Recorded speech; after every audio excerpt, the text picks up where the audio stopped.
surveys show the number of alleged sexual assaults committed by taxi or private hire drivers has risen by 20% in 3 years. According to the Guardian newspaper, at least 337 assaults were reported between April 2016 and March 2017 in England and Wales, up from 282 in 2014-15.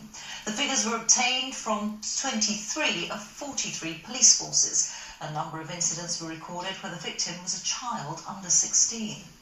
Well, what sort of behaviour counts as sexual harassment, and how should you deal with it if you think it's happening to you? Let's speak now to the psychologist Dr. Emma Kenny, and also to Steve Garelick, who's been a private hire taxi driver for 26 years. He's also the secretary of the GMB's Professional Drivers Branch. So thank you very much, both of you, for joining us. Steve, first, what do you make of these figures? The fact that the number of assaults, although relatively small, has now gone up in these 3 years?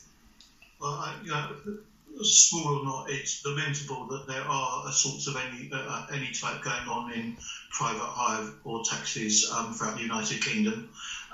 Obviously, when you look at this against public transport and the figures, I think for public transport that we've been seeing increase, and you look at that, it's obviously a lot lower, but nonetheless, it's 337 allegations too many.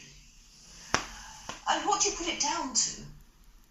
I think there's an increased confidence now where people bring forward their concerns about misdeed, and that's a good thing. Obviously, I spoke obviously about the increases. If you look at crime overall, people are now more prepared to put forward, complaints when they think they need to let the police know. Emma Kenny, can I bring you in here? If you are a woman and you feel threatened in the back of a cab, what should you do? First of all, acknowledge that if instinctually that's how you're feeling, it's good reason. A lot of women allow themselves to feel very uncomfortable because they feel that they're not being taken seriously or that they've invited some kind of attraction. So one really important is to acknowledge that anybody who's making you feel harassed in any way and inappropriate towards you in any way, that is a cause for concern. Ideally, have a smartphone on you at all times. Take a picture either of the individual, or if you can get any of the registration details, send it to somebody who you love and who cares for you. Make sure that you acknowledge if that individual is coming on to you in a way that makes you feel scared or makes you feel concerned. Make it clear to them that you do not want that attention. If you feel that they are going to harm you in any way, then absolutely call the police. However, if it turns out that you are dropped off safely, but you still feel that there's been a real level of harassment, intimidation, overt sexual behaviour, or even discussing things in front of you that's made you feel uncomfortable in that sexual way, then speak to the people that they work for or speak to the police. The most important thing to remember is, whilst we see these figures arising, this really is the tip of the iceberg. Very, very few women report this kind of behaviour. So what we see is a rise, but I guarantee there are many, many, many women out there who feel that when men treat them this way, and to some degree when men are treated this way by other people, that they're responsible. We have to drop that shame and guilt that women feel, because it's not okay to be made to feel uncomfortable and harassed in this manner. So Steve Garelick thinks that this rise in the number of reported sexual assaults is down to greater reporting. We don't know if that's the case or not. Do you think women are becoming more confident in reporting cases?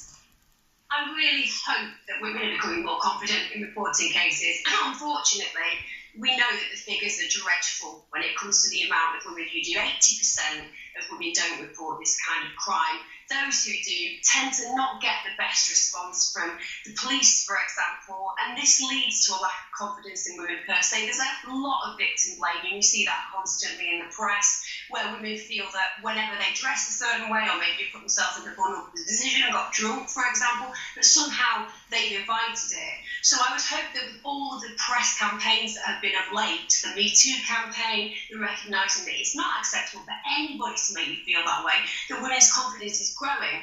I think there'll be a lot of women probably talking on Twitter after this saying that they have been a victim. In fact, 60% of women have been victims of sexual harassment. The reality is that they're not reporting it. So we need to do more to make, firstly, the services a little bit more empathic and sympathetic to women who go through these things, and also to remind women, as I said, if men are victims as well, that actually it's not their fault, that they are the innocent party, and nobody has a right to make you feel like you've been harassed sexually in any way, shape or form.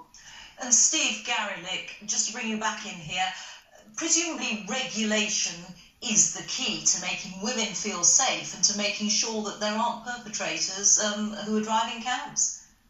Well, we know there are definitive issues where people may work for one local authority, they lose their licence. You know, we've heard anecdotal evidence of people moving from Birmingham over to Wolverhampton as an example. It's not right in any situation. You know, I've talked about the public transport figures. I think they were 650 up to suddenly 1,468. So it shows it's not just unique to private hire and taxi. And I do want to add one other small point here.